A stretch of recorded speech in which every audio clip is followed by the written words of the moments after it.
Hello everyone, I'm here today to show you the true size of a loco seafood pot.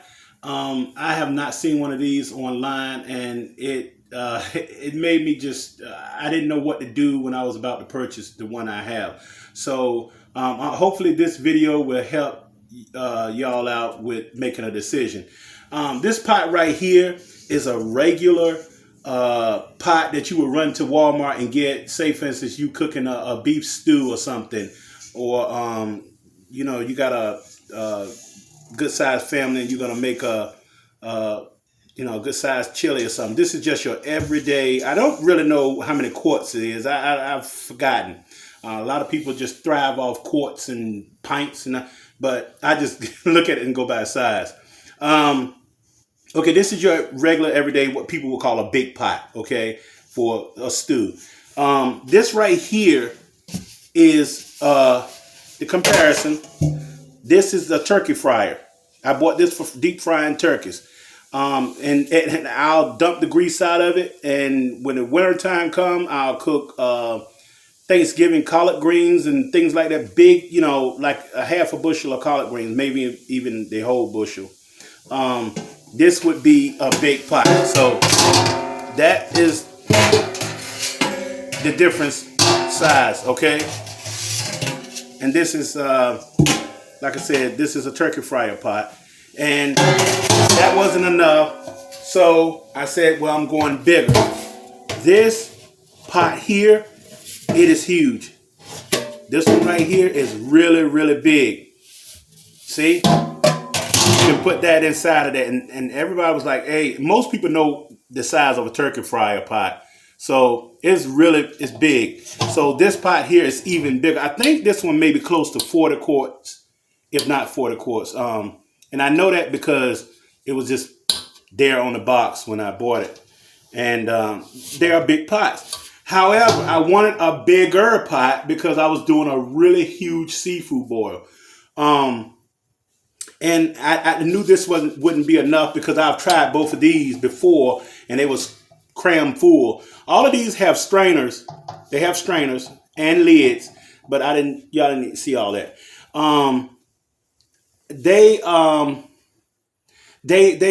weren't enough because they was really congested last time with the seafood that I used. So that being said, I wanted a bigger one. And if you're looking at something from this right here, if you're looking at just that, it may look little. You may cannot get the true size to it unless you have something to compare it to. Now look, my used to be big pot goes down inside of this one. Okay, so this is the comparison. As we know, this is my big pot. Well, it used to be. Now, this is my big pot. This is 80 quarts loco cookers from Lowe's. Okay? This right here, keep watching. This is the basket. My big pot. My big pot will fit in the basket of my loco cooker.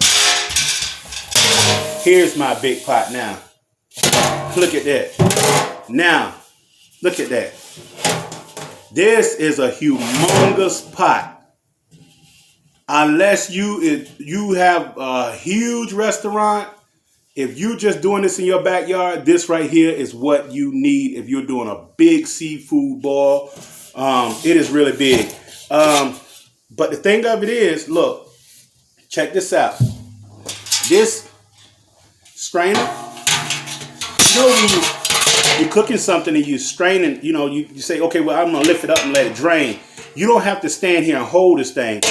It has levels. You see this? It has levels and it has notches in here. Say, for instance, you want to steam something. You don't have to do a boil. You can just put so much liquid in it and hoist this thing up to about here. And now that is floating about this high inside the pot. Okay? So it's not touching the bottom.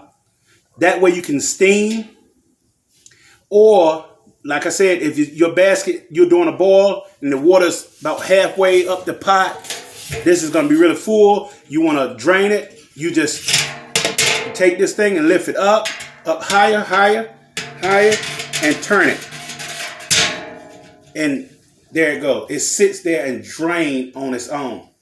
That is really cool about this pot. Once again, it's a Loco. I got it from Lowe's. It's an 80 quart. I think, if I'm not mistaken, they have up to 100, maybe 120 quarts. This is the lid.